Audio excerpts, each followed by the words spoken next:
1 Ideólogos del Conciliábulo Vaticano II Pierre Teilhard de Chardin, S.J. El precursor de los neomodernistas actuales. Pierre Teilhard de Chardin. Sus obras, condenadas, vieron la luz solo después de su muerte repentina en 1955. Las condenas repetidas. Nació en Albernia, Francia, el 1 de mayo de 1881. Entró a los 18 años en la Compañía de Jesús y se ordenó de sacerdote a los 30, en 1931, 1. Fue el primer ideólogo de la denominada Nouvelle Théologie, que Pío XII condenó, el 12 de agosto de 1950, mediante la encíclica Humani Generis. Ya en 1926 se le prohibió enseñar. En 1927 la Santa Sede se negó a concederle el imprimatur a su libro La Milieu Divini, el medio divino. Roma ordenó, en 1933, su remoción de París. En 1939 el Santo Oficio puso en el índice su libro Le Energie Humaine, la energía humana. De 1947 a 1955, año de su óbito, se tomaron otras 4 disposiciones contra sus doctrinas. El metacristianismo o la religión del porvenir. El principio y fundamento de la pseudoteología teilhardiana lo constituye el panteísmo o evolucionismo ascendente hasta el infinito. 2. Según el cual la materia se formó de la nada, de aquella surgió el hombre, y de éste saldrá el Cristo cósmico, o punto omega del devenir. Etienne Gilson contó así su encuentro con Teilhard en 1954, en la Universidad de Columbia, Estados Unidos de América. Teilhard y yo nos encontramos enseguida apenas llegados. En cuanto me vio, me preguntó, según usted, ¿quién nos dará por fin este metacristianismo que estamos todos esperando? 3. En realidad, era el propio Teilhard el fundador del metacristianismo, o sea, de un cristianismo que va más allá, meta, de Cristo y de la religión cristiana que éste fundó, como que reemplaza al Verbo encarnado por el Cristo cósmico. El cardenal Alfredo A. Taviani lo definió como un panteísmo que identifica a Jesucristo con el cosmos. 4. Teilhard procuró conciliar, según la dialéctica hegeliana, el cielo y la tierra, Dios y el mundo, la fe y el cientificismo. Para él, así como la ciencia positiva se fundaba darwinianamente en el evolucionismo, así y por igual manera la teología debería seguir la orientación tomada por la ciencia, o mejor dicho, por el cientificismo positivista del siglo XIX, y estudiar a Cristo, no ya a la luz de la recta razón esclarecida por la fe, sino a la de la evolución creadora cientificista de Darwin y filosófica de Hegel. La fe está in fieri, al decir de Teilhard, en devenir constante, igual que Dios, o Cristo, el cual, puesto que deviene, aún no es y, por ende, no existe, ateísmo implícito. Así se revela el pancristismo de Teilhard como un ateísmo enmascarado por un embuste. Dios, o Cristo, no existe, sino que deviene, no vino, sino que está por venir gracias a la evolución creadora. Esto es el metacristianismo. En efecto, el Cristo de Teilhard no es el de la historia ni el de la fe católica, no es la segunda persona de la Santísima Trinidad encarnada en el seno de la Santísima Virgen María por obra del Espíritu Santo, no es Dios creador de todas las cosas, sino que es efecto de la evolución creadora y, por consiguiente, algo producido. El padre Reginald Garrigou Lagrange, O.P., resume así el pensamiento teilhardiano, citando sus propios escritos. Se lee en la página 15 de esos cuadernillos titulados Comment J. Croix, como creo, si nosotros, los cristianos, queremos que Cristo conserve las cualidades que fundamentan su poder y nuestra adoración, lo mejor es que aceptemos completamente, sin reservas, las concepciones modernas de la evolución, mejor dicho, es la única opción que nos cabe. Así se define ante nosotros un centro cósmico universal donde todo desemboca. Pues bien, es en ese polo físico de la evolución universal donde, a mi juicio, hay que situar y reconocer la plenitud de Cristo.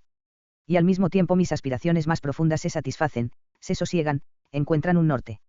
El mundo en derredor mío se vuelve divino, una convergencia general de las religiones en un Cristo universal que las satisface a todas en el fondo, tal me parece ser la única conversión posible para el mundo y la sola forma imaginable para una religión del porvenir. 5. Salta a los ojos que, en opinión de Teilhard, el mundo de la materia evoluciona hacia el espíritu y, por último hacia el punto omega, que es el Cristo cósmico universal, el cual reúne en sí todas las religiones y a todos los hombres. Mas el padre Garrigou Lagrange observa, en relación con una hipotética aceptación de todos los escritos, 6, y las doctrinas mecanografiadas de Teilhard que se difundían clandestinamente en los seminarios desde 1934. Finalmente, es de todo punto imposible admitir que la encarnación del Verbo y la redención sean momentos de la evolución. Y si dicha evolución se explicara en el sentido de la metafísica hegeliana, que fue condenada por el Concilio Vaticano I, sería una herejía propiamente dicha, y aún más que una herejía, pues se trataría de una apostasía completa, como que el evolucionismo absoluto y panteísta de Hegel no deja subsistir ninguno de los dogmas cristianos, al negar al Dios verdadero, real y esencialmente distinto del mundo, niega todos los misterios revelados, de los que no conserva otra cosa que el nombre. 7. Con que la aceptación del teilhardismo constituiría el paso de una religión, la de Dios creador del mundo, a otra absolutamente distinta y contraria, la de Dios, o Cristo, producido por el mundo. De este error teórico capital se derivan, asimismo, consecuencias erróneas en el campo moral, como escribía Monseñor Pier Carlo Landussi, ante todo, una especie de pansexualismo. Ningún hombre puede prescindir de lo femenino. 8. Lo cual comporta la abolición de los 3 votos religiosos, en especial el de la castidad, así como del celibato eclesiástico. Las últimas condenas. Las obras de Teilhard de Chardin vieron la luz solo después de su muerte repentina, que acaeció el 10 de abril de 1955.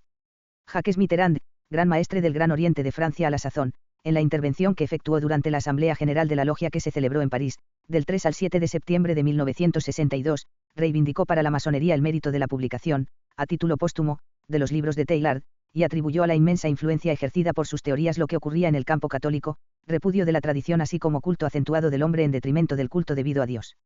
Teilhard de Chardin, dijo Mitterrand, puso al hombre en el altar, y como adoraba al hombre, no podía ya adorar a Dios. Roma comprendió con toda exactitud el alcance de este concepto y condenó a Teilhard mediante todas las fuerzas reaccionarias que se concentraban en su seno. En efecto, una carta del Santo Oficio fechada el 15 de noviembre de 1957 ordenaba que las obras de Teilhard se retiraran de las librerías católicas. La rehabilitación. No obstante, comenzó después del conciliábulo la rehabilitación del jesuita prohibido, cuya ideología había inspirado algunos textos de dicha asamblea. El Osservatore Romano del 10 de junio de 1981, estaba Wojtyła usurpando la sede de San Pedro, dedicaba inesperadamente su primera página al centenario del nacimiento de Teilhard, y publicaba una carta del cardenal secretario de Estado, Agostino Ucasaroli, masón desde el 9-28-57 según la lista Pecorelli, que éste había remitido al rector del Instituto Católico de París. Se leía en ella lo siguiente. Una poderosa intuición del valor de la naturaleza, una percepción aguda del dinamismo de la creación, una vasta visión del devenir del mundo se conjugaban en él con un innegable fervor religioso. Era un hombre aferrado a Cristo hasta en lo más profundo de su ser, que respondió como por anticipado al llamamiento de Wojtyła: no temáis, abrid de par en par las puertas a Cristo, me complace sobremanera comunicarle este mensaje en nombre del Santo Padre. San Pablo: Cristo me ha enviado a predicar el Evangelio sin alterar el mensaje de la cruz.